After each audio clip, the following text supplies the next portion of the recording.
साधारण जीवन को समझने का नया नजरिया।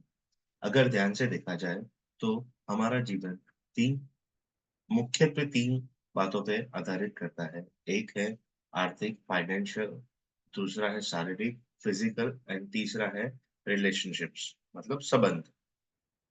यह तीन पहलू मिलकर ही जीवन को आकार देते हैं और शायद हम इसे ही जीवन के आइए इन्हें गहराई से समझने की कोशिश करते हैं।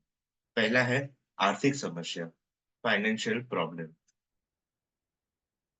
आज की दुनिया में आपकी पहचान किससे होती है? तो वो है कि आपके पास कितना धन है।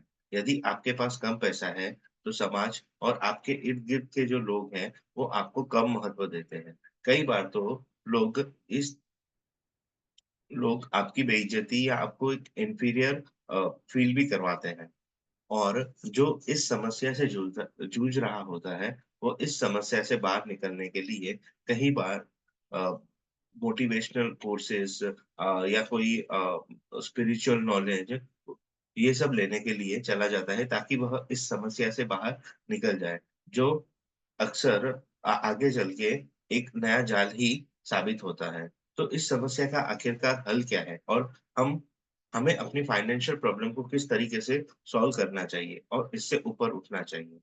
तो सबसे पहले तो ये समझ लीजिए कि हम कभी-कभी ये मानते हैं कि हमारे साथ जो भी हो रहा है वो नसीब है या जो भी है वो हो भी सकता है। पर अगर वो नसीब है तो जब नसीब सुधरेगा तभी हमारा सब काम होगा। तो अगर हम आ ही गए हैं और अगर हम जी ही रहे हैं, तो एक बार के लिए अज़्यूम करते हैं कि जो हम कर रहे हैं उसी का परिणाम हमको मिल रहा है। तो अब आगे बढ़ते हैं। आर्थिक स्थिति सुधारने के लिए हमें क्या करना चाहिए? सबसे पहले तो हमें अपने अ, क्या बोलते हैं, हमें अपनी स्ट्रेंथ और वीकनेसेस को जानना पड़ेगा। जैसे कि यह समझना हमारे लिए आवश्यक होगा कि हम किन क्षेत्रों में बेहतर हैं और किन्हें हमें सुधारने की ज़रूरत है। जिस क्षेत्र में भी हम बहुत ही अच्छे हैं या हमें लग रहा है कि हम इसमें वीक हैं, तो जहाँ पे हम अच्छे हैं उसे हम अ, और बढ़ाना चाहिए और जो वीक है, अगर हम उसे छोड़ सकते हैं, तो उसे छोड़ के आगे बढ़ना चाहिए। दूसरा, नौकरी या व्यवसाय। हमें क्या चूज़ करना चाहिए? तो यह क्वेश्चन हमें अपने आप को ही पूछना पड़ेगा कि हम किसके लिए बने हैं?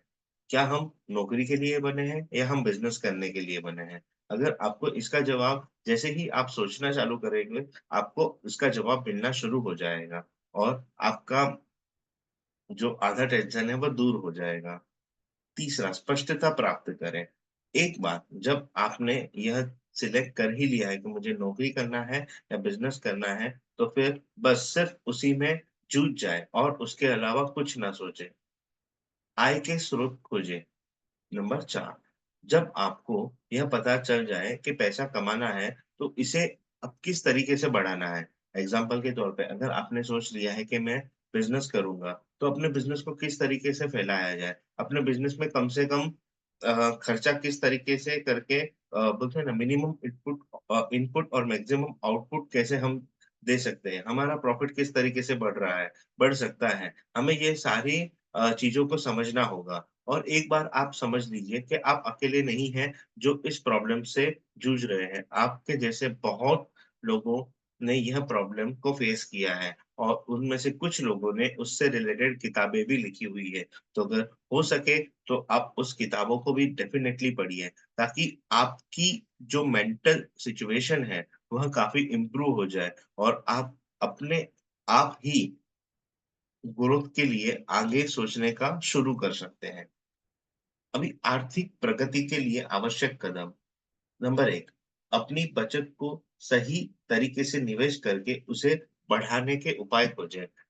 जैसे हमने आगे देखा कि हमें जैसे अब हमने क्लियर कर दिया कि भई हमें बिज़नेस करना है या जॉब करनी है। अब वहाँ पे हमने जो हमारी इनकम हो रही है, उसमें से जो हमारा घर का एक्सपेंस है, वो सब निकाल के भी एक सेविंग होती है, बराबर है? तो अब ये सेविंग को हम कहाँ पे इन्वेस्ट कर सकें, जिससे हमारे पैसे और ग्रो हो, तो वो हमें सोचना पड़ेगा। तो अपनी बचत को सही तरीके से निवेश करने के उपाय खोजें, मतलब हमें ये कहाँ पे निवेश करना है? दूसरा, बाज़ार में बहुत सारे विज्ञापन ऐसे होते हैं और जैसे ही लोगों को मालूम पड़ेगा कि इसके पास एक्स्ट्रा पैसा है, तो पूरी बोलते हैं ना पूरी कायनात आपके पीछे लग जाएगी वो आपके एक्स्ट्रा पैसा लेने के लिए। हालाँकि इसके अलावा कोई उपाय भी नहीं है, तो हमें जो भी आपके पास आ रहा है, कोई स्कीम लेके या समझाने के लिए, तो आपको उसके पूरे डीप में जाना है। अगर वो भड़क रहा है, तो वो गलत है। जो भी है, आपको पूरा डिटेल में उससे वो चीज़ों को समझना पड़ेगा। अधिक से अधिक फाइनेंशियल बुक को आपको रीड करना पड़ेगा कि लोगों ने किस तरीके से पैसा बनाया है, किस तरीके से आप पैसे को और ग्रो कर सकते हो। ऐसी बहुत सारी किताबें हैं, जिससे आपका फाइनेंशियल नॉलेज बढ़ेगा। चौथा, उन लोगों से दूर रहें, जो केवल आपके पैसों पर नज़र रखते हैं और आपको झूठे सपने बेचते हैं। जैसे कि अभी समझो कि आप 50,000 की आप जॉब कर रहे हो, बराबर है? अब कोई मोटिवेशनल स्पीकर आएगा, कोई मैं किसी का भी यहाँ पे नाम नहीं ले रहा हूँ, मैं सिर्फ़ एक आपको एक अंडरस्टैंडिंग के हिसाब से बता रहा हूँ। कि कोई मोटिवेशनल स्पीकर आएगा, वो बोलेगा कि आप 50,000 ही कमा रहे हो, आप हमारे कोर्स को जॉइन करो, आपका लाइफ चेंज हो जाएगा और आप महीने के 50,000 नहीं 5 लाख या 5 करोड़ कमाना चालू कर दोगे। तो ऐसे सब विज्ञापन से आप दूर रहें, क्योंकि लोगों को मालूम पड़ गया है कि आपके पास पैसा है और उसको मालूम है कि आपको वो सपने दिखाएगा, तो ही आप उसको पैसा दोगे। तो आपको उस उससे दूर रहना पड़ेगा। किसी भी जानकारी को बिना जाँचे-परखे स्वीकार न करें और उसका स्वयं ही विश्लेषण करें। अभी जो सबसे दूसरा जो महत्व आता है अ, हमारी लाइफ को अच्छा बनाने के लिए, वो है फिज़िकल हेल्थ। अभी मैं हेल्थ की बात कर रहा हूँ, तो उसमें फिज़िकल और मेंटल डेफ़िनिटली दोनों आएगा। तो हमें वो दोनों हेल्थ को सुधारने के लिए आगे मतलब सोचना पड़ेगा कि हमको किस तरीके से और एक चीज़ समझ लीजिए कि कोई भी चीज़ में परफेक्शन नहीं होता। हमें डे बाय डे उसे इम्प्रूव करने की कोशिश करनी पड़ती है और हमसे ज़्यादा हमारे शरीर को, हमारे मन को और कोई नहीं जान सकता।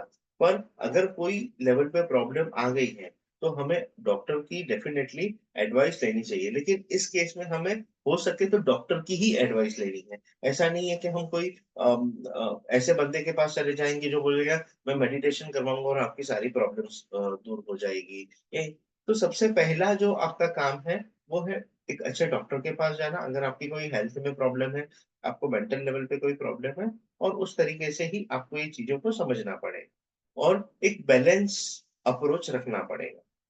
तीसरा है रिलेशनशिप। आज की तारीख में हम रिलेशनशिप्स को बहुत ही मतलब बोलते हैं ना कि ऐसे ही टेकन फ्रॉम ग्रांटेड ऐसा कुछ बोला जाता है, हम उस तरीके से उसको लेते हैं।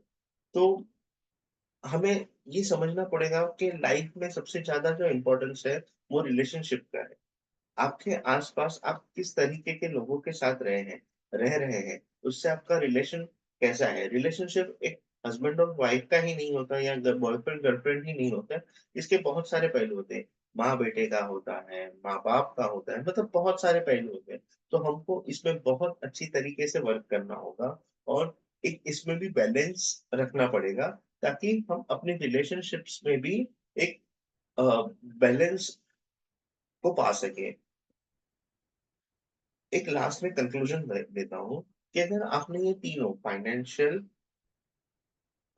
हेल्थ वाइज और रिलेशनशिप वाइज अगर आप ये तीनों को कहीं न कहीं पे बैलेंस करके चलोगे, तो आपकी लाइफ एक अच्छी तरीके से चलना शुरू हो जाएगी और आप कहीं न कहीं लाइफ में हैप्पीनेस को अचीव करना शुरू कर दोगे। Thank you.